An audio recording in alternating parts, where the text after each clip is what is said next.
Allez, attention.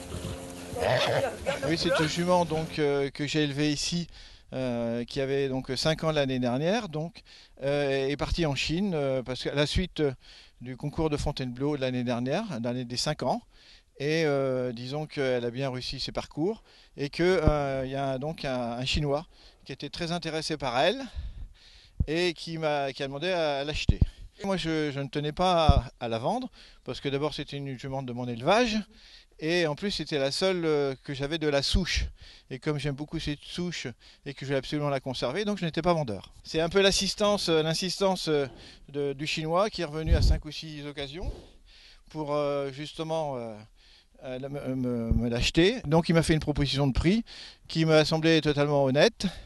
Et donc eh ben, je l'ai laissé partir en Chine. Alors, avant de la laisser partir, donc c'est pas en fait la vente de la jument qui a déclenché le transfert d'embryon, mais c'est comme elle avait fait son année de 5 ans, je vous ai dit tout à l'heure qu'elle avait bien réussi. L'année de 6 ans est encore plus difficile et que je voulais pas l'embêter pendant les 6 ans, pendant son année de 6 ans, donc j'ai décidé de lui faire un transfert.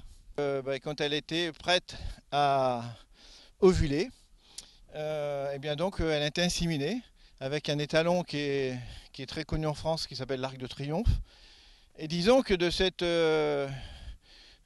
insémination est apparu 2 embryons, donc 2 transferts, donc qu'on a importé sur 2 porteuses, 2 mères porteuses. Donc c'est les petits poulains que vous voyez ici, donc il y a un mâle et une femelle, et donc ils sont nés, disons, ils sont nés vers le 27-28 août. Un petit mâle qui s'appelle Châtel de Mazin et une petite fille qui s'appelle Craquante de Mazin. Quand on vend un cheval en Chine, on sait au départ, parce que c'est tout un processus, elle a passé 40 jours à Amsterdam avant de prendre l'avion pour Pékin, et on sait qu'il y a un billet d'aller mais il n'y a jamais de billet de retour.